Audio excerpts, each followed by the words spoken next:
Hello, या सर्व भाज्या मिळून आज अतिशय साधी सोपी रेसिपी करणार आहे। तुम्हाला माहितीच असेल, सगळेच करतात ह्या रेसिपीज।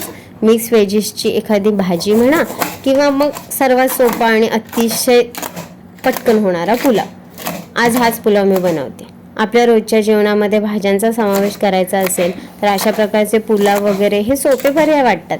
अनेकदा मी बऱ्याच जणांची कंप्लेंट ऐकते, मुलं भाज्या खात नाहीत। आता अशा तक्रारी करण्यापेक्षा, भाज्या वेगवेगळ्या करून देण्यापेक्षा चविष्ट पदार्थांमध्ये मिसळून दिल्या तरी मुलं आवडीने खातात। गाजर, मटार, फ्लॉवर, फरसबी, ढोबळी मिरची अशा अनेक वेगवेगळ्या भाज्यांमधून शरीराला किती सारे जीवनसत्वे, खनिजे, फायबर्स मिळतात हे काही आपल्याला नव्याने एकमेकांना सांगायला नको। आपल्या शरीरासाठी कार्बोहायड्रेट्स, प्रोटीन, फॅट, मिनरल्स सगळेच किती घटक आवश्यक आहेत हे आपल्या सगळ्यांनाच माहिती आहे। त्यामुळे फक्त पोट भरणं महत्त्वाचं नाही, पण पोषक मूल्यांनी भरलेलं अन्न खाणंही तितकंच महत्त्वाचं आहे। विशेषतः लहान मुलांच्या वाढीच्या काळामध्ये त्यांना रोज वेगवेगळी फळं, भाज्या, डाळी, कडधान्य आणि दुग्धजन्य पदार्थ मिळणं हे खूप गरजेचं असतं। रोज एकच प्रकारचं अन्न खाल्ल्याने काही पोषक घटकांची कमतरता निर्माण होऊ शकते।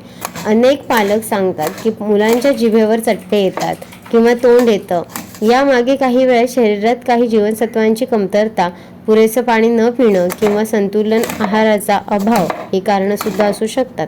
त्यामुळे मुलांनी भरपूर पाणी पिणं, हंगामी फळं खाणं आणि पौष्टिक आहार हे वेळेच्या वेळी घेणं खूप महत्त्वाचं आहे। आणखीन एक महत्त्वाची गोष्ट म्हणजे जेवणाची वेळ।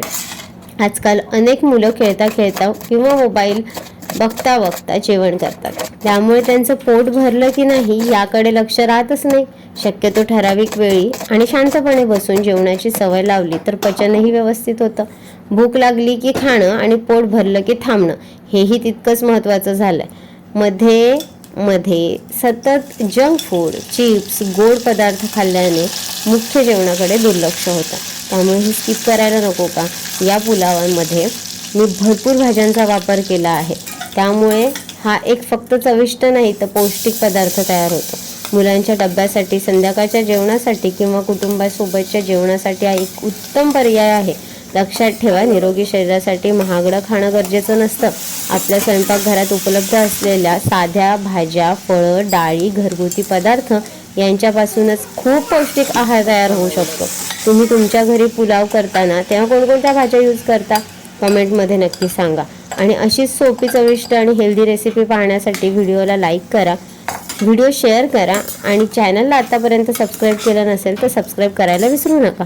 चॅनलवरती वेगवेगळ्या प्लेलिस्ट बनवलेल्या आहेत, सगळ्या व्यवस्थित सगळे पदार्थ वेगवेगळे सॉर्टेड करून ठेवलेले आहेत। जर तुम्हाला वाटत असेल एखादी गोड खाण्याची क्रेविंग आली आहे तर गोड पदार्थांची प्लेलिस्ट चेक करा।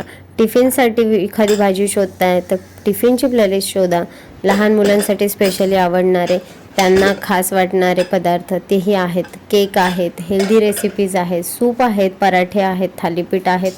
वेगवेगळ्या सोप्या पद्धतीने माझ्या आईने केलेल्या भाकरीच्या रेसिपीज आहेत। नॉनव्हेज आहे, व्हेज आहे, फिके आहेत, तिखट आहेत, आंबट आहेत, गोड आहेत, सगळ्या चवी आहेत। वेगवेगळे स्नॅक्स आहेत, समोसे आहेत, वडे आहेत, भजी आहेत, ज्या आवडतील त्या रेसिपीज आहेत। असंख्य रेसिपीज टाकलेल्या आहेत, जवळजवळ 1,500हून जास्त रेसिपीज आहेत। प्लेलिस्ट नक्की चेक करा। असा हा पुलाव टिफिनमध्ये देण्यासाठी एक उत्तम पर्याय आहे। आजचा टिफिन आदू किती आवडीने खाते ते बघा। आता किती वेगवेगळ्या प्रकारच्या भाज्या तिच्या पोटामध्ये जाणार आहेत ह्या पुलावाच्या निमित्ताने। त्यामुळे अशा रेसिपीज करा, मुलांना टिफिनमध्ये द्या आणि माझ्यासारखाच टिफिन बऱ्यापैकी संपल्याचा आनंद तुम्हीसुद्धा घेऊ शकता। रेसिपी आवडली असेल तर कमेंट करायला विसरू नका। भेटूयात पुढच्या व्हिडिओमध्ये। बाय।